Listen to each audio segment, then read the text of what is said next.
పోలవరం పర్యటన సందర్భంగా సీఎం చంద్రబాబు నాయుడు, హోంమంత్రి Vangalapudi అనితను Sam institute director గుంటూరి Shyam కలిసి పోలీస్ నియామకాల నోటిఫికేషన్ విడుదల చేయాలని వినతి పత్రం అందజేశారు. 6,000 మంది అభ్యర్థుల సంతకాలతో కూడిన వినతిలో 10,000కు పైగా పోలీస్ యూనిఫామ్ పోస్టులు భర్తీ చేయడంతో పాటు వయో పరిమితి సడలింపు ఇవ్వాలని కోరారు. దీనిపై సానుకూలంగా స్పందించిన సీఎం, హోంమంత్రి ఖాళీల ఆధారంగా నోటిఫికేషన్ విడుదల చేస్తామని, త్వరలో జరిగే మంత్రివర్గ సమావేశంలో ఈ అంశంపై చర్చించి నిర్ణయం ప్రకటిస్తామని తెలిపారు. కూటమి ప్రభుత్వం అధికారంలోకి వచ్చిన తర్వాత జాబ్ క్యాలెండర్ అనేది రిలీజ్ చేయడం జరిగింది. జాబ్ క్యాలెండర్ ప్రకారంగానే ఉద్యోగాలు ఇవ్వడం కూడా జరుగుతుంది. ఈ క్రమంలో ఆగస్టు 15వ తారీఖున police constable and S A notification అనేది రిలీజ్ చేయడానికి సిద్ధంగా ఉన్నారు. అయితే ఆ జాబ్ క్యాలెండర్లో సుమారుగా 3,000 ఉద్యోగాలు భర్తీ చేస్తామని ప్రకటించారు. అయితే ఇప్పటి వరకు లాస్ట్ టైము సెలక్షన్కి వెళ్ళిన వాళ్ళు 1-2 మార్కుల్లో మిస్ అయిపోయిన వాళ్ళు చాలా మంది ఉన్నారు.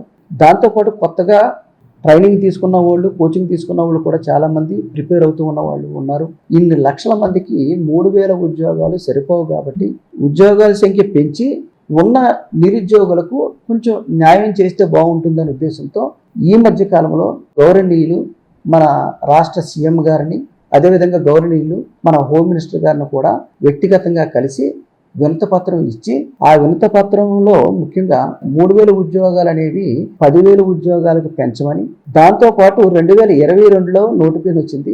ఇప్పుడు 2026 4 ఇయర్స్ అయిపోయింది కాబట్టి చాలా మంది ఏజ్ బారైపోయిన ఎక్కువ మంది ఉంటారు కాబట్టి ఆ ఏజ్ రిలాక్సేషన్ కూడా పెంచమని వినతిపత్రం జారీ చేయడం జరిగింది. దీని అంతటి కారణం ఏంటంటే 2024 డిసెంబర్ 31 నాటికే మన రాష్ట్రంలో 19,999 కానిస్టేబుల్ ఎస్ఐ ఉద్యోగాలు ఖాళీలు ఉన్నాయని చెప్పి గౌరవనీయులు హోమ్ మినిస్టర్ గారే శాసన మండలిలో ప్రకటించడం జరిగింది.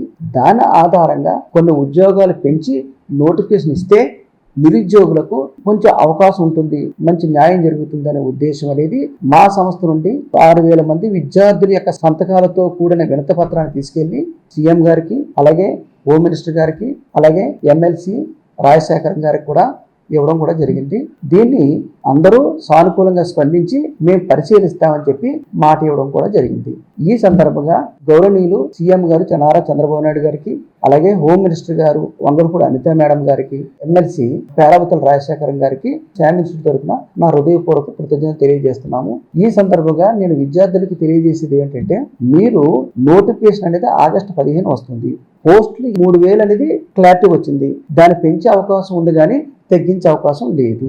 కాబట్టి ఈ ఉద్యోగాలు ఏవైతే ఉన్నాయో ఆ ఉద్యోగాలను సాధించడం కోసం ఇప్పటి నుంచే సమయాన్ని పాడు చేసుకోకుండా ప్రణాళికయుతంగా సిస్టమేటిక్గా మీరు చదివితే మీరు అనుకున్నది సాధించి మీ యొక్క స్థాయిని మీరు పెంచుకునే అవకాశం వస్తుంది. కాబట్టి దాన్ని బేస్ చేసుకుని మీరు అందరం ముందుకు వెళ్ళాలని మనస్ఫూర్తి కోరుకుంటున్నాను.